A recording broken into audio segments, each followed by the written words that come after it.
मौत के बाद आत्मा से पहला सवाल क्या पूछा जाता है? ये सवाल पूछने वाला व्यक्ति असल में मौत के बाद की नहीं बल्कि अभी की बेचैनी लेकर बैठा है, क्योंकि जो अभी पूरी तरह जी रहा है वह मौत के बाद की फिक्र नहीं करता। मौत सिर्फ उसी को डराती है जिसने जीवन को टाल दिया है, जिसने जीवन को कल पर छोड़ा है, जिसने कहा है अभी नहीं, बाद में। अभी जिम्मेदारियां हैं, अभी समाज है, अभी डर है, और फिर अचानक एक दिन शरीर गिर जाता है और आत्मा खड़ी रह जाती है, बिल्कुल नंगी, बिना नाम, बिना पहचान, बिना इतिहास। और उसी क्षण कोई बाहर से नहीं, कोई ऊपर से नहीं, कोई आसमान से नहीं, बल्कि भीतर से एक सवाल उठता है। कोई शब्दों में नहीं बल्कि अनुभूति में, एक जलन की तरह, एक रोशनी की तरह, एक तीखे आईने की तरह। और वह सवाल है, क्या तुमने जीवन को जिया या सिर्फ निभाया?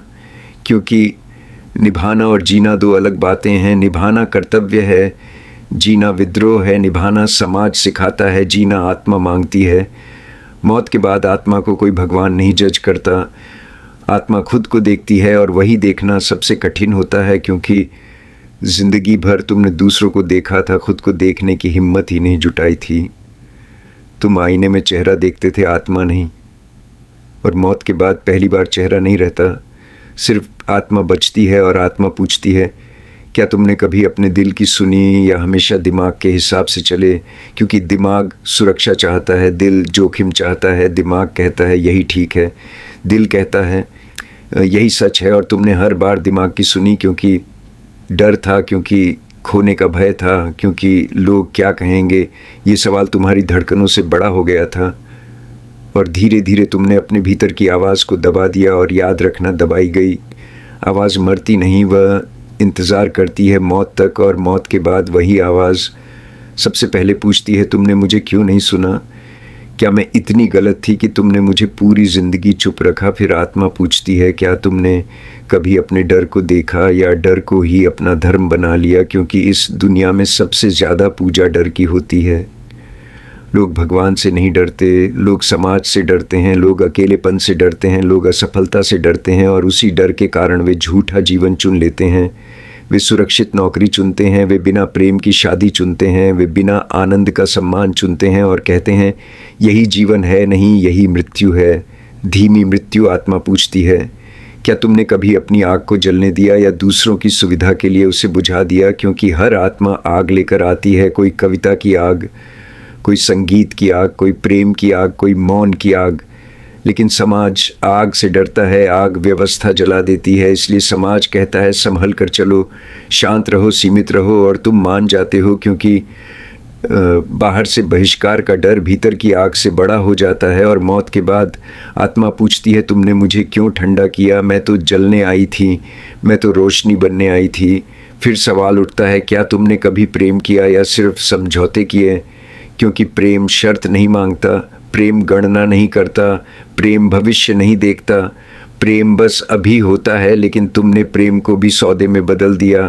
तुमने कहा, अगर वह ऐसा होगा तो मैं ऐसा करूँगा, अगर वह रुकेगा तो मैं रहूँगा। और आत्मा पूछती है, क्या तुमने कभी किसी को पूरी तरह खोने का जोखिम लिया? क्योंकि बिना खोने के प्रेम होता ही नहीं। जो बचा बचा कर जीता है वह प्रेम में भी कंजूस होता है। फिर आत्मा पूछती है, क्या तुमने कभी मौन में बैठकर खुद को सुना, या हमेशा शोर में भागते रहे? क्योंकि मौन डराता है। मौन में तुम खुद से मिलते हो, और तुम खुद से मिलना नहीं चाहते थे, क्योंकि तुम जानते थे कि तुम झूठ जी रहे हो। इसलिए तुमने खुद को व्यस्त रखा, काम में, रिश्तों में, मनोरंजन में, विचारों में, ताकि एक पल भी खाली ना हो। और मौत के बाद कोई व्यस्तता नहीं बचती। और आत्मा पूछती है, क्या तुमने कभी एक पल के लिए भी बिना विचार के जिया?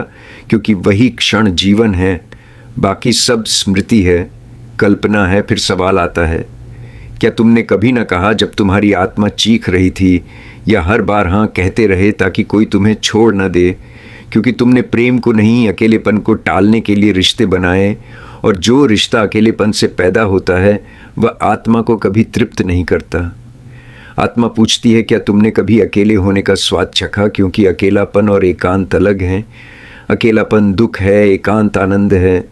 लेकिन तुमने एकांत से भीड़ का चुनाव किया, क्योंकि भीड़ में जिम्मेदारी नहीं होती, भीड़ में कोई चेहरा नहीं होता, और आत्मा हमेशा अकेली होती है। इसलिए आत्मा पूछती है, क्या तुमने कभी खुद के साथ रहना सीखा? फिर आत्मा पूछती है, क्या तुमने कभी असफलता को स्वीकार किया या हर बार जीत का नाटक किया? क्योंकि असफलता तुम्हें विनम्र बनाती है, असफलता अहंकार तोड़ती है, असफलता तुम्हें सिखाती है कि तुम कौन नहीं हो। लेकिन तुमने असफलताओं को छुपाया क्योंकि छवि बचानी थी, क्योंकि लोगों की नज़रों में गिरने का डर था। और आत्मा पूछती है, क्या तुम्हें पता है कि छवि मर जाती है और सत्य ही बचता है? फिर आत्मा पूछती है, क्या तुमने कभी कुछ ऐसा किया जो बिल्कुल बेकार था लेकिन आनंद से भरा था? क्योंकि जीवन का सौंदर्य उपयोगिता में नहीं है। जीवन तो नृत्य है और नृत्य का कोई लक्ष्य नहीं होता। फूल किसी काम के नहीं, फिर भी खिलते हैं। पक्षी कोई रिजल्ट नहीं देते, फिर भी गाते हैं। लेकिन तुम हर चीज़ में रिजल्ट खोजते रहे और आनंद को टालते रहे। आत्मा पूछती है, क्या तुमने कभी बिना कारण हंसा? क्योंकि जो बिना कारण हंस सकता है वही मौत के बाद भी मुस्कुरा सकता है। फिर आत्मा पूछती है, क्या तुमने कभी अपने भीतर के बच्चे को जिंदा रखा या बहुत जल्दी समझदार बन गए? क्योंकि समझदारी अक्सर आत्महत्या होती है। समाज समझदार लोगों से भरा है, जीवित लोगों से नहीं। और अंत में आत्मा खुद से आखिरी सवाल पूछती है जो सबसे भारी होता है, क्या तुम खुद थे या किसी और की प्रतिलिपि? क्योंकि अगर तुम किसी और की नकल थे तो तुम्हारा जीवन भी उधार का था, और उधार का जीवन आत्मा नहीं बनाता।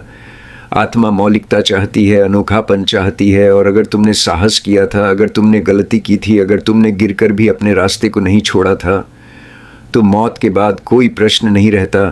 तब आत्मा शांति से मुस्कुराती है, तब मौत एक विश्राम बन जाती है। लेकिन अगर तुमने जीवन को टाला है तो मौत तुम्हें जगा देती है, और वही जागना सबसे बड़ा दुख बन जाता है। इसलिए याद रखना, असली सवाल मौत के बाद नहीं पूछा जाता। असली सवाल अभी है, क्या तुम अभी जीवित हो? क्योंकि अगर अभी तुम जीवित हो तो मौत के बाद आत्मा से कोई सवाल नहीं पूछा जाएगा, क्योंकि तब तुम खुद ही उत्तर बन चुके हो। और अब इस मौन के अंत में, इस यात्रा के आखिरी मोड़ पर एक बात याद दिलाना ज़रूरी है, क्योंकि जो शब्द तुम्हें भीतर तक छू गए हों उन्हें यहीं छोड़ देना भी एक तरह की बेईमानी है। अगर इस प्रवाह में कहीं भी तुम्हें लगा हो कि कोई पंक्ति तुम्हें नहीं बल्कि तुम्हारे भीतर छिपी आत्मा को संबोधित कर रही थी, अगर किसी वाक्य पर तुम्हारी सांस थोड़ी रुक गई हो, अगर किसी क्षण तुम्हें अपनी ही ज़िंदगी का आईना दिखा हो, तो समझ लेना ये सिर्फ सुनना नहीं था, ये एक छोटी सी जागृति थी। और ऐसी जागृति को आगे बढ़ाना ज़रूरी होता है। इसलिए अगर तुम चाहते हो कि ऐसे ही प्रश्न तुम्हें हिलाते रहें, ऐसे ही शब्द तुम्हें नींद से जगाते रहें, ऐसे ही सत्य बिना सजावट के तुम्हारे सामने आते रहें, तो इस चैनल को सब्सक्राइब कर दो। ये कोई बटन दबाना नहीं है, ये एक इरादा है कि तुम और गहराई में जाना चाहते हो। अगर ये वीडियो तुम्हें थोड़ा भी सच्चा लगा हो तो लाइक करना सिर्फ समर्थन नहीं है, ये स्वीकार है कि तुमने खुद से झूठ नहीं बोला। और कमेंट में लिखना कि तुम्हें सबसे ज़्यादा कौन सा सवाल चुभा, क्योंकि वही सवाल तुम्हारे जीवन का द्वार बन सकता है। और इसे शेयर करना मत भूलना, क्योंकि हो सकता है तुम्हारी तरह कोई और भी रात के किसी कोने में यही सवाल पूछ रहा हो। और याद रखना, शब्द बदल सकते हैं, आवाज़ बदल सकती है, मंच बदल सकता है, लेकिन आत्मा की पुकार नहीं बदलती। अगर तुम तैयार हो सुनने के लिए तो हम फिर मिलेंगे किसी और मौन में, किसी और प्रश्न के साथ। तब तक के लिए जागते रहो, क्योंकि जो जाग गया है उसके लिए मौत भी उत्सव बन जाती है।